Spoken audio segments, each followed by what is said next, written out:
Bonjour à tous, bienvenue à l'Assemblée nationale. Merci beaucoup d'avoir fait le déplacement et d'avoir suivi toutes les règles qui sont imposées pour pouvoir rejoindre cette salle. Je sais que c'est pas toujours évident de sortir sa carte d'identité, donc vraiment merci à tous d'avoir suivi les règles du jeu imposées par le lieu. Déjà, juste un petit mot d'accueil de ma part. Donc, je m'appelle Ségolène Amiot, je suis députée de la France Insoumise en Loire-Atlantique et je suis fort heureuse de voir certains visages que je connais très bien, et quel hasard en ce mois des fiertés et aujourd'hui de se retrouver là, et puis plein de visages que je ne connais pas encore et qu'il me tarde de connaître les noms, les personnes, les histoires, les orgas qu'il y a derrière. Donc vraiment un grand merci d'être ici. C'est donc un événement assez inédit que nous organisons en ce mois des fiertés pour dresser une cartographie des luttes LGBTI. Aujourd'hui, je peux dire que ce colloque n'a absolument rien d'anodin. Il mobilise pas moins de 18 associations et 25 intervenants. C'est déjà une énorme réussite d'avoir réussi à mobiliser tout le monde. Et une petite pensée à toutes celles et ceux que nous avons oubliés ou que nous n'avons pas pu déplacer aujourd'hui, qui n'ont pas pu se déplacer ou pour lesquels on n'a pas réussi à organiser la venue. C'est un énorme événement, surtout crucial, dans un moment où la parole de celles et ceux qui représentent des minorités confrontées chaque jour aux exclusions et aux violences causées par leur identité de genre ou par leur orientation sexuelle, cette parole est silenciée, souvent, ou pinkochée, j'allais dire greenwashée, mais c'est un peu la même idée. Pinkochée, c'est-à-dire qu'on leur donne la parole 1 minute 12 et puis surtout, on ne les écoute pas. La parole des associations représentantes des personnes LGBTI, des personnes, certains et certaines s'en sont parfaitement accordés, et le fait de les silencier a permis, l'an dernier, que la sénatrice LR Jacqueline Eustache-Brinot a pu faire adopter une proposition de loi au Sénat qui veut imposer l'interdiction aux mineurs des bloqueurs de puberté et des traitements hormonaux. Interdiction accompagnée par la stratégie nationale pour la psychiatrie, la pédopsychiatrie, et donc vive la psychiatrisation. Merci à elle. Effectivement, les thérapies de conversion ne sont pas loin quand on entend ce genre de plan. Cette loi et son rapport ont été rédigés principalement par Céline Masson et Caroline Eliaschef, les cofondatrices de l'Observatoire de la Petite Sirène, un lobby transphobe notoire pour celles et ceux qui ne connaîtraient pas. Et aujourd'hui, parmi les 18 associations présentes, très peu ont été auditionnées. Et les rares qui l'ont été ont vu leurs paroles tout simplement déformées ou ignorées. Alors merci à vous, les associatifs, les représentants et représentantes d'associations. Merci à toutes celles et ceux qui, au quotidien, continuent de lutter à créer et ouvrir des espaces de parole, de réflexion et d'action. Merci tout simplement d'être là et de ne jamais baisser les bras pour toujours aller de l'avant. Et au moment de commencer ce colloque sur les luttes LGBTI, je me dois de rappeler que sans vos organisations citoyennes, sans vos militants, sans vos actes militants, nous ne serions pas là et nos droits seraient absents. La lutte, c'est bien le fondement de notre stratégie insoumise et elle se mène avec un pied dans les institutions, aujourd'hui à l'Assemblée nationale, et un pied dans la rue. Un pied dans la rue avec vous. Le pied dans ces institutions, il permet aussi de vous faire entendre, et c'est bien l'objet de ce colloque aujourd'hui. Ce groupe, la dimension à la France Insoumise de lutte, elle est aussi portée par le livret LGBTI, et je souhaite aussi remercier et féliciter nos co-animatrices du livret, qui ont mené d'arrache-pied ce projet de colloque. Je les remercie et je les félicite parce que je sais qu'il y a encore beaucoup de travail qui les attend dans la journée, en plus de ce qui a déjà été fait jusqu'ici.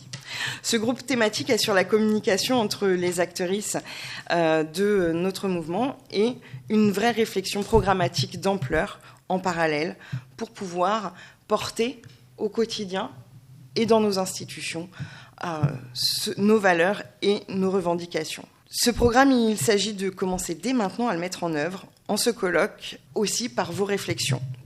Il s'adresse également aux élus insoumises et insoumis qui vont pouvoir passer tout au long de la journée, vous rencontrer, participer aux tables rondes. Certains et certaines vont même prendre une part active tout du long. D'autres viendront simplement en spectatrice pour écouter et apprendre. J'insiste sur cette dimension-là puisque effectivement tout le monde n'est pas pleinement formé et informé de nos luttes, de nos combats et parfois même simplement de notre vocabulaire. Donc tout ça, ça s'apprend. Je le dis avec gravité aujourd'hui, une partie du monde géopolitique a entamé officiellement une offensive contre les personnes LGBTI. Pour beaucoup, parler des événements qui se multiplient dans un très grand nombre de pays européens et aux États-Unis depuis quelques mois, ce ne sera pas une découverte. Mais leur reprise permet de faire émerger une cartographie des fronts sur lesquels les batailles idéologiques vont devoir être menées ces prochaines années. Je note donc que ces fronts idéologiques, bien qu'ils aient toujours existé, se raidissent particulièrement en ce moment et avancent des méthodes diverses pour conserver un Occident organisé sur une base de patriarcat. Un premier front idéologique se dessine sans appel. Nous avons commencé une bataille contre l'international transphobe. Celle-ci revêt plusieurs formes de négation de l'existence même des personnes trans. Aux États-Unis, par la négation par les décrets de Trump, mais aussi par les législateurs et administrations des États fédérés, en s'appuyant sur l'idée complotiste qu'il existerait un délire transgenre. En Angleterre, la négation continue avec une adhésion aux théories féministes transphobes. Alors je dis bien féministes avec des gros guillemets parce qu'en fait il n'y a rien de féministe chez les TERF. Donc ces attaques transphobes ont pris une date particulière avec le 16 avril 2025, lorsque les juges de la Cour suprême ont voté l'exclusion des femmes transgenres de la définition du terme de femme, en se référant à la définition de femme biologique et en se référant à leur capacité reproductrice. À ce titre, je ne suis pas une femme. Cette idéologie se trouve désormais dans des organisations internationales comme la World Boxing, en guerre contre la boxeuse algérienne championne olympique Iman Khelif. Cette organisation a décidé d'imposer aux sportifs des tests génétiques afin de déterminer si elles étaient des femmes et concourir dans la catégorie féminine. Le second front idéologique touche plus globalement les attaques d'un certain nombre de pays d'Europe, notamment à l'Est, mené par la Russie et rejoint par les États-Unis contre le lobby LGBT, évidemment, que nous connaissons très très bien. Ce mécanisme part sur des législations qui reposent sur un protectionnisme de l'idée traditionnelle de la culture de chaque pays qui serait menacée par ce fameux lobby LGBT+, développé et coordonné de façon internationale. Enfin, je ne sais pas si vous voyez le grand chef du lobby LGBT, peut-être Mamaru, mais concrètement, je n'ai toujours pas réussi à le trouver, ce lobby. Ces législations bâillonnent toutes nos revendications et contrôlent nos corps et nos sexualités. Pour la France, nous avons identifié 4 sujets qui structurent aujourd'hui les luttes LGBTI et leur avenir. Dans une première table ronde que nous allons pouvoir envisager les VARS, l'éducation à la vie affective, relationnelle et sexuelle, comme espace d'émancipation et d'empouvoirment dans la lutte des droits LGBTI+. Cette éducation à la vie affective et sexuelle est depuis longtemps un point de crispation de la part des familles réactionnaires et intégristes, les collectifs de parents, alliés et des associations transphobes s'attaquent à cet enseignement par des vagues de désinformation, d'intimidation et de harcèlement. Dans un second temps, nous aurons l'occasion de nous pencher sur l'accès à la santé pour une prise en charge inclusive et bienveillante des personnes LGBTI+. En France, les premières marches des fiertés se sont vite accompagnées de revendications dans la prise en charge des personnes touchées par le VIH.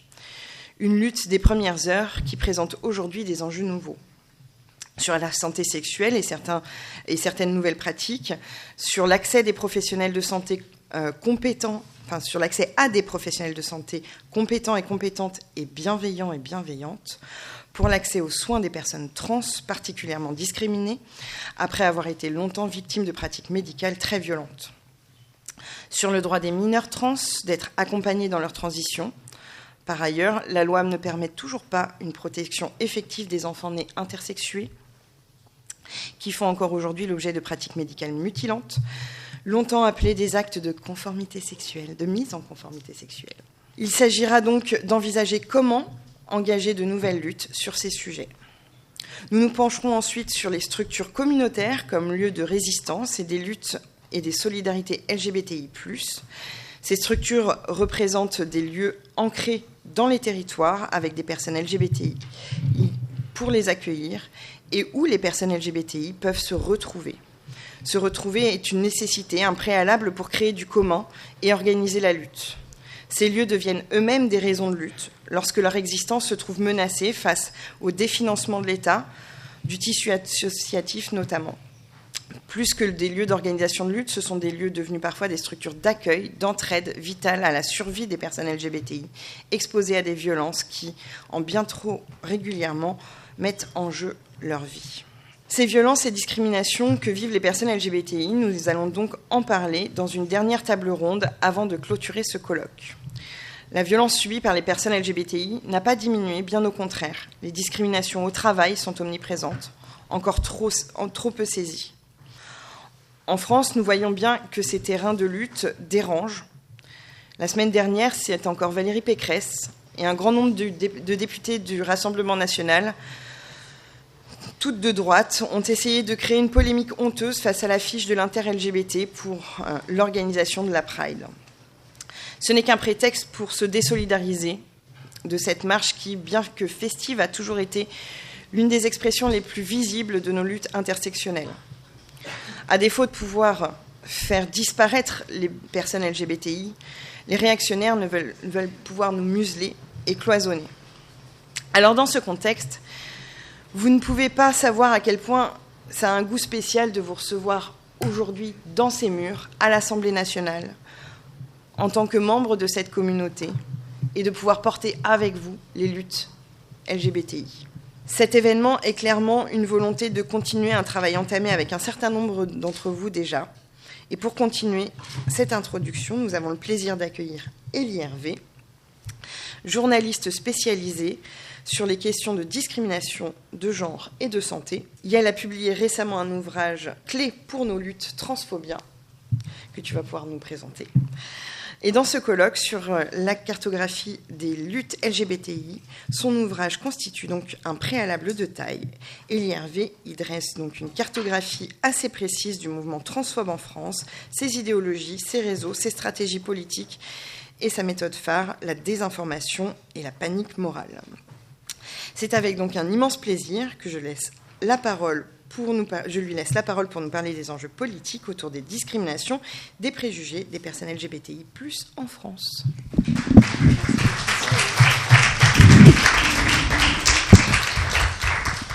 Merci beaucoup pour cette introduction et bonjour à tous. Donc effectivement, moi je m'appelle Élie Hervé, je suis journaliste indépendant et je vais rentrer directement. Pour l'Assemblée nationale, je n'existe pas. Non pas parce que je suis un hologramme, non pas non plus parce que je suis née à l'étranger et que l'État français ne me reconnaît pas. Non, je n'existe pas parce que pour venir ici, on m'a demandé de choisir entre monsieur et madame. Mon existence a été niée et bien entendu, en arrivant, on m'a mégenrée. Pourtant, je me tiens là, devant vous, trans, non-binaire, et j'existe. Les transidentités ne sont pas un effet de mode ni un phénomène nouveau et ce n'est pas moi qui le dis, c'est le Figaro. Attendez, avant de partir. En 2021, ce journal a révélé que les fouilles archéologiques ont mis en lumière l'existence d'une personne non-binaire appartenant à la noblesse au Moyen-Âge. Oui, c'était bien dans le Figaro. Ce n'est pas non plus contre nature d'être transpédéguine. Il existe des lions homos, des poissons qui changent de sexe ou encore des dauphins lesbiennes. Pourtant, les droits des personnes LGBTQIA+, continuent d'être attaqués à travers le monde comme en France. Depuis 2019, moi j'enquête sur la désinformation transphobe et ses conséquences sur les personnes concernées, y compris dans des lieux de pouvoir comme au Sénat ou ici à l'Assemblée nationale où Aurore Berger avait reçu Marguerite Stern et Dora Muto, deux militantes anti-trans. Même au plus haut sommet de l'État, les propos anti-trans se font entendre. Pendant les législatives, Emmanuel Macron avait déclaré qu'il serait ubuesque de pouvoir changer de genre en mairie. Mais sait-il que jusqu'en 2016, une partie des personnes trans étaient stérilisées de force en France et pour obtenir des papiers d'identité au bon genre, une partie des personnes trans y était forcée. Quand j'ai questionné le Conseil de l'Ordre sur d'éventuelles excuses à ce sujet, dans le cadre d'une enquête publiée dont vous avez parlé dans le livre Transphobia, la présidente de la section éthique du Conseil de l'Ordre m'a rétorqué « C'était dans le cadre de la loi, je ne le voyais pas autrement, vous me posez beaucoup de problèmes ». Ce qui pose problème, ce sont donc mes questions de journaliste et non pas les stérilisations forcées pratiquées il y a moins de 10 ans en France sur les personnes trans. C'est cela, la transphobie d'État. Une transphobie dont une partie des politiques est responsable. Une transphobie qui a des conséquences concrètes sur les personnes concernées. Par exemple, savez-vous que 96% des personnes trans ont subi des violences lors de rendez-vous médicaux ? Et là encore, ce n'est pas moi qui le dis, c'est un médecin, Tristan Lepage, qui a sorti sa thèse en 2022 sur le sujet. Parmi les personnes trans qu'il a interrogées, 31% d'entre elles, eux et elles, disent avoir subi un examen inapproprié. Ces discriminations ont des conséquences directes sur la santé globale des personnes trans. Elles fondent aussi le stress minoritaire, mais je pense que vous y reviendrez dans la table ronde, parce que, rappelons-le, être transpédéguine n'est pas une maladie. Autre chiffre, 64% des personnes trans vivent sous le seuil de pauvreté, qui, je le rappelle, est à moins de 1 200 € par mois. Cela s'explique par la difficulté à trouver un travail, un appartement, à cause des ruptures familiales beaucoup trop présentes dans nos communautés, mais aussi à cause de la difficulté à obtenir des papiers d'identité. Que ce soit pour les personnes exilées ou parce qu'en France, ce sont encore les juges qui décident qui a le droit d'être un homme ou une femme aux yeux de la loi. Le peu de droits accordés aux personnes LGBTQIA+, laisse souvent de côté les personnes trans, comme pour l'accès à la PMA. Et en parallèle, les attaques envers nos droits se multiplient. Vous en avez parlé, l'an passé, le Sénat, le groupe LR, a présenté une proposition de loi pour interdire les transitions sociales et médicales des mineurs trans. Pour le média Les Jours, j'avais révélé que le rapport qui a donné lieu à cette PPL avait été écrit par l'Observatoire de la Petite Sirène, un collectif anti-trans dont vous avez parlé. Cette information n'a pourtant pas fait le tour des médias. Seul Mediapart a repris l'information. Il faut croire que les droits des personnes LGBTQIA+, font rarement la une des 20 heures. Pourtant, à chaque minuscule avancée de nos droits, les collectifs anti-genre tentent de créer des paniques morales, comme en 2016 autour des ABCD de l'égalité ou plus récemment autour des mineurs trans. À chaque fois, les opposants prennent toute la place dans nos débats politiques, laissant de côté les associations de personnes concernées. L'AJL, Association des journalistes LGBTQIA+, qui a été fondée après la déferlante de haine de la Manif pour tous et le mauvais traitement médiatique qui en a découlé, expliquait en 2023 que seuls 21% des articles qui parlent de personnes trans donnent effectivement la parole aux personnes concernées. Et on l'a vu récemment, je ne sais pas si vous avez fait attention aux médias Fresh, qui a invité Aurore Berger pour parler de transphobie. Et pas de sa transphobie. C'est... Voilà. Cette présence de la parole transphobe s'explique par un lobbying intense des collectifs anti-trans depuis 2021. La dernière attaque législative date donc d'il y a 1 an. Alors que ce lieu, l'Assemblée nationale, se préparait à des législatives anticipées au Sénat, Jacqueline Eustache-Brinio, sénatrice LR, se préparait, elle, à recevoir des collectifs anti-trans sous les dorures du Sénat, dont un qui a favorisé l'élection de Donald Trump. Car la PPL sur les mineurs trans n'avait pas pour seul objectif de s'en prendre aux mineurs trans. Non. Elle est là pour que cet organisme, donc l'Observatoire de la Petite Sirène, puisse se positionner dans un mouvement plus vaste de personnes qui luttent activement contre les droits des personnes trans, des femmes cis, des personnes racisées et, in fine, qui souhaitent intégrer un modèle de société encore plus violent et discriminant que celui dans lequel nous vivons aujourd'hui. Derrière ces attaques contre les personnes LGBTQIA+, ce sont les mêmes personnes qui sont à l'œuvre. Des réseaux structurés, financés et qui servent des idées d'extrême droite, explique le sociologue Emmanuel Bobati. Il serait illusoire de penser que la transphobie ne concerne que les partis de droite et d'extrême droite. Cette transphobie est présente dans toutes les strates de la société, tous les milieux, tous les partis politiques. La transphobie se niche dans de petites réflexions, des insultes, du mégenrage, des violences administratives. Elle se niche dans les refus de demande de location d'appartements, dans les menaces de mort et de viol, les ruptures familiales. Ces violences-là, ce sont des histoires que tant de personnes trans vivent, ces violences qui poussent à disparaître de l'espace public, du monde du travail ou même de l'espace familial. Et cette transphobie-là, elle s'étale dans de nombreux pays, y compris en France. On l'a notamment vu pendant les JO, vous en avez également parlé. Les antitrans se sont acharnés contre la boxeuse algérienne Iman Khelif. Cette sportive avait été jugée trop masculine à leurs yeux. Elle a été accusée d'être trans, comme si être trans était une insulte et pouvait justifier un déchaînement de violence. Quand on retrace l'historique de cette rumeur transphobe et raciste, on observe qu'elle est partie d'un proche du Kremlin, en Russie, avant d'arriver chez Donald Trump, J.K. Rowling, puis de revenir en France via les réseaux anti-trans. Cette journée de réflexion, ce colloque va vous permettre d'entendre des personnes qui pourront vous éclairer sur différentes discriminations que vivent les personnes LGBTQIA+. Cette journée doit aussi servir à prendre conscience du rôle qu'ont les institutions comme l'Assemblée nationale dans ces discriminations-là. L'Assemblée nationale, le Sénat, ont le pouvoir de protéger les personnes trans. Elles ont le pouvoir de protéger l'indépendance de la presse. Elles ont le pouvoir de faire changer les choses. Pour terminer cette introduction, j'aimerais vous lire les mots qui résonnent un peu trop rarement dans ce genre d'enceinte. Les mots d'une jeune fille trans qui n'a pas réussi à tenir face à la haine transphobe qu'elle vivait dans son quotidien. Elle s'appelait Lila et elle avait 17 ans. À 14 ans, j'ai appris ce que transgenre voulait dire et j'en ai pleuré de joie. Après 10 ans de confusion, je comprenais enfin qui j'étais. Je l'ai immédiatement dit à ma mère qui a réagi très négativement. Elle me disait que c'était une phase, que je ne serais jamais vraiment une fille, que Dieu ne se trompait pas, que c'était moi qui faisais erreur. Si vous lisez ceci, parents, s'il vous plaît, ne dites jamais cela à vos enfants. Même si vous êtes chrétien ou contre les personnes trans, ne dites jamais cela à quelqu'un, surtout pas à vos propres enfants. Cela n'accomplira rien du tout, mis à part de les amener à se détester davantage, et c'est exactement ce que ça m'a fait. Je ne pourrai reposer en paix que si un jour les personnes trans ne sont plus traitées comme je l'ai été, qu'elles soient traitées comme des êtres humains. Le genre doit être enseigné à l'école, et le plus tôt sera le mieux.